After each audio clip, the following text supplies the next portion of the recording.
Did you ever been in the White House? I even went to see the Christmas decorations, but it was at that time they don't have that stuff around. The gate? They whatever. You just go in the White House. You just go in. I mean, they let you in, but we didn't have to have we didn't have to have permission or anything. It was for the public. Oh, that's pretty cool.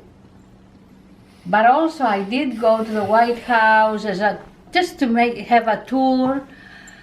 To the Oval Office. The president wasn't there, but it's beautiful just to go in. You see where the president sits. And that was, what year was that? The 80s. I don't see how he could comfortably sleep there and get up and always have people around him. It must drive you crazy. It's a big place.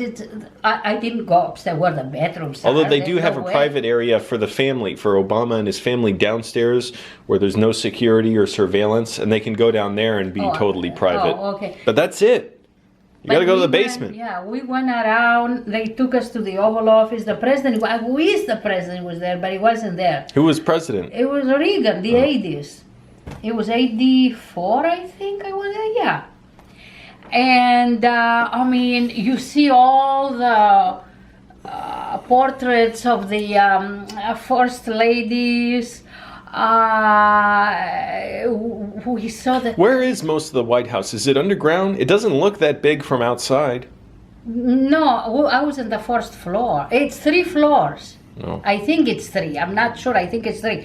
I went up. I think we went upstairs. I didn't see any bedroom. We wasn't allowed to go there, but we look around in the Oval Office. They took us. It was a tour guide, 2 tour guides.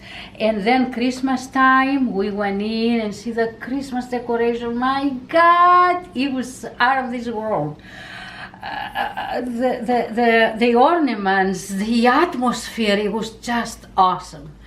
So it was nice. I went there, I think, either 2 or 3 times. I can't be sure, but it's beautiful. The Oval Office is very impressive. Very impressive. And the windows inside, I mean, when you inside and you look outside, it's not like this window. It's like a big frame around. It's awesome. You can see, you can tell, you have the feeling of you are in some prestigious place. Well, but I don't understand. They're probably going to welcome Hillary Clinton back. Hold on a second. If they say the White House belongs to the public, why are we not allowed to go there? Because there's more rules that you can lay on top of it. Like certain public buildings have more restrictions on them. Public generally means taxpayer funded. It doesn't. Public has different meanings. I understand, but it's more than one definition of the word. Yeah, but and if we vote to put him there, to put the president there, why are we not allowed to go there once a year? Well, because they can also they're allowed to create other rules for who enters, and they create them, a lot of it based around security, I think, and partly budget too. I think they cut out the visits to the White House for a while, or thought about it. Oh, really? Which, fine, good. Who the hell needs it? Who the hell needs to visit the White House? Oh, it's important. It's important that we spend the money for me to feel good. It's good to see it. But people were complaining about it like it's so important. If the country's practically broke, what are you complaining about not being able to have a nice field trip for? Mm-hmm. Just do something else. It's nice to see it, though. It's very impressive. Especially outside. It was times we walk outside like you are in your backyard. You know the fence?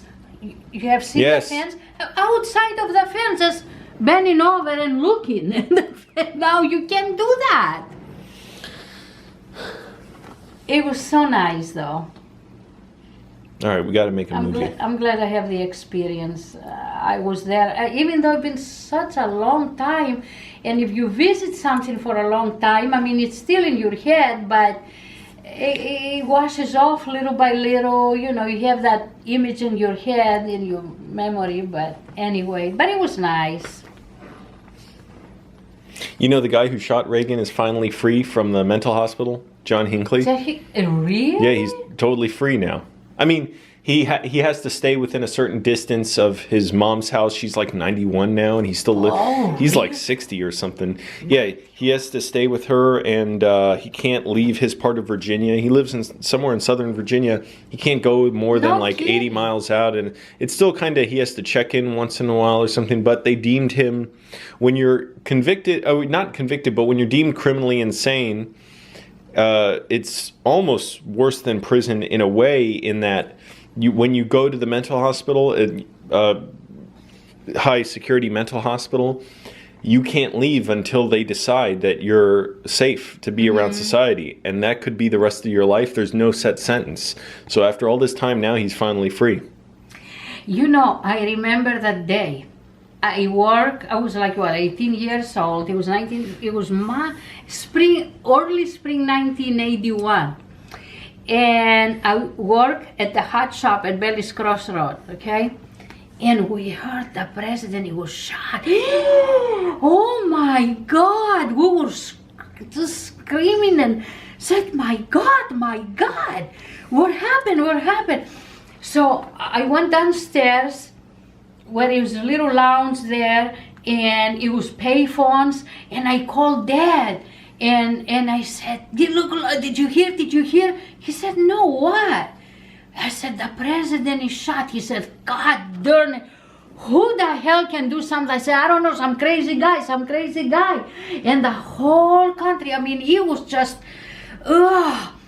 And when they took Reagan to it was George Washington Hospital or Georgetown. I think it was George Washington. I think so. And Nancy went there. He told Nancy, honey, I forgot to duck.